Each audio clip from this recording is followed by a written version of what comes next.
quem comanda de olho Nerdisaurus hoje sou eu e tô aqui para falar da maior raridade da minha biblioteca. Estou falando de Os Livros de Bachman, o livro proibido do Stephen King. Antes de falar um pouco sobre o livro, tem que ressaltar o porquê que ele ficou escrevendo como Richard Bachman por um tempo. O que acontece? Quando ele começou a escrever, que ele fez sucesso com o Carrie, como A Hora do Vampiro, como A Dança da Morte, ele começou fazendo esses livros, ele começou a ter um sucesso meteórico, uma ascensão muito rápida. E ele queria mostrar para todo mundo que ele continuava tendo qualidade, que ele já não era só mais um nome famoso, então ele continuou escrevendo como Richard Bachman. Ele aproveitou a oportunidade e começou a fazer uns livros um pouco mais pesados, que trabalhavam um pouco com a psique humana, eles eram um pouco mais tensos, assim, mais tenebrosos, e sempre tinham mais sangue também. Então ele começou a escrever sobre Richard Bachman porque mudava bastante essa identidade da escrita. Tanto que no início do livro ele tem um prefácio muito pessoal que ele fala o porquê ele foi Bachman, que ele explica todos esses pontos que eu falei, mais alguns dilemas que ele enfrentava também. É bem legal de ler esse prefácio para tu entender o porquê que ele construiu essa identidade nova, já que saindo do consagrado Stephen King, né? I'm not Ultron. I'm not Jarvis. I am. Bom, o primeiro conto é o conto que gera toda a polêmica em torno desse livro aqui, que se chama Fúria. Fúria narra a história de Charlie Decker, que é um garoto meio perturbado que surta de vez. Vocês já ouviram falar do ditado Charlie has a gun?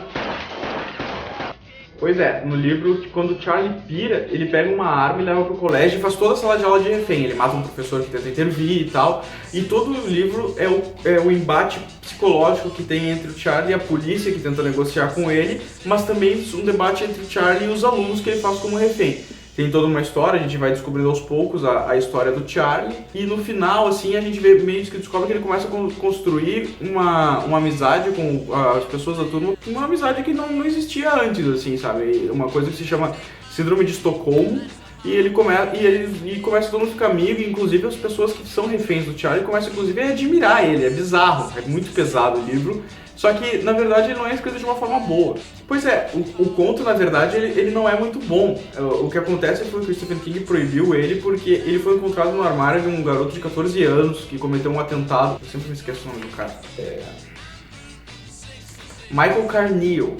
Ele foi o garoto de 14 anos que cometeu um atentado que é da Heath High School. Matou 3 pessoas e feriu outras 5. Esse livro foi encontrado no armário do garoto e desde então o Stephen King, esse atentado foi em 97, e desde então o Stephen King proibiu esse conto de ser veiculado no mundo todo. Esse conto não existe mais. Então quem tem, quem não tem mais. You bastard. Os próximos contos são veiculados até hoje em livros independentes, já com o nome de Stephen King. A segunda história se chama A Longa Marcha. Numa civilização futurista, existe uma competição que reúne 100 jovens e eles precisam ficar caminhando em determinada velocidade sem parar. Caso um deles pare ou diminua a velocidade, eles são eliminados, literalmente eliminados. Eles caem no chão, chega um monte de soldado e fuzila o cara. O cara é morto. O ganhador tem o direito de escolher o que ele quiser, absolutamente. Qualquer desejo que ele tiver, ele pode realizar. Mas só depois de 99 pessoas caírem e morrerem, né? Esse conto, na minha opinião, é o melhor do livro, porque ele é muito tenso, ele é carregado de sentimento, assim, a gente sente bastante todo o drama que as pessoas passam, que é fome, sede, sono, e as pessoas têm que continuar caminhando naquela velocidade, não pode parar, sempre com aquela tensão dos soldados acompanhando elas. É um conto bem bom, assim, bem carregado, assim, que eu gosto bastante. É o meu favorito do livro. Esse conto não foi proibido e pode ser encontrado aí nas livrarias se vocês quiserem ler. A Autoestrada é o terceiro conto do livro. Nesse conto, na verdade, tem a premissa mais simples de todas. Ela conta a história de Bart, um cara que perdeu o filho e tem um casamento que tá uma bosta, e descobre que uma autoestrada vai passar pela casa dele. Daí vão precisar demolir a casa dele e o trabalho dele. E o livro é toda a história da vingança dele, porque na verdade a casa era o único refúgio que ele tinha, o único lugar que ele se sentia em paz. Daí chega lá uma grande empresa e quer destruir a casa dele, o trabalho dele, pra poder passar uma rodovia. Bart não tem muita escolha se não pegar uma arma e ir atrás das pessoas que são os responsáveis por isso, né?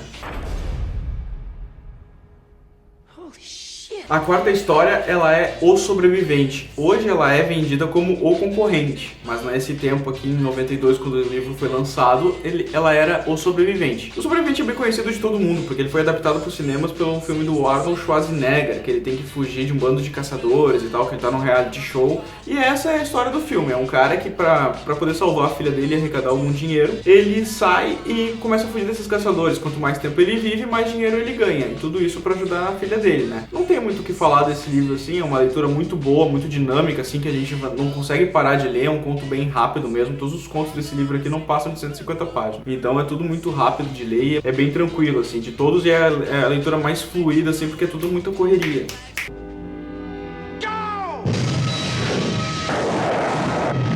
Em suma é isso, galera. É um livro com 4 histórias que não são inesquecíveis, né? São histórias boas, razoáveis, assim, mas nada que vai deixar vocês marcados pelo resto da vida de vocês.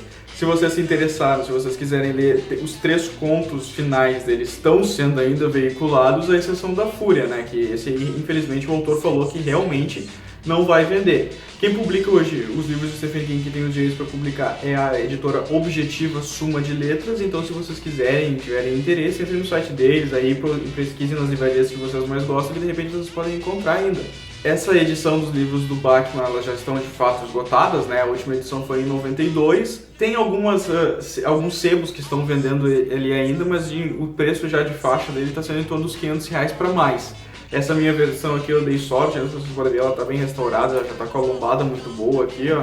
As folhas estão ainda já pouquíssimo amareladas, não está caindo nenhuma página, então eu tive bastante sorte aqui. Então sempre que vocês forem comprar algum livro que seja de uma edição muito antiga assim, pesquisem bastante isso antes aqui, porque é muito importante, porque a gente pode gastar bastante com a restauração do livro, e o livro também vai perder um pouco do valor, né? Eu mantive a lombada original dele, tudo aqui, e tudo certinho, assim. É que o Stephen King é meu autor favorito, né? Eu não vou poupar gastos para poder ter toda a coleção dele, que foi uma coisa que eu me comprometi já desde pequenininho já. Bom, galera, ficamos aqui com mais de Olho no Nerdsaurus. Espero que vocês tenham gostado do vídeo, curtam aqui, assinem o canal, comentem aí se vocês querem ver outras coisas. Eu tenho outras raridades também, se vocês quiserem que eu fale. Eu tenho Os Estranhos do Stephen King, eu tenho Trocas Macabras, se vocês quiserem saber um pouco mais sobre os livros. Comentem aqui que daí eu gravo mais um episódio pra gente aí, beleza? Então tá, nos vemos até mais.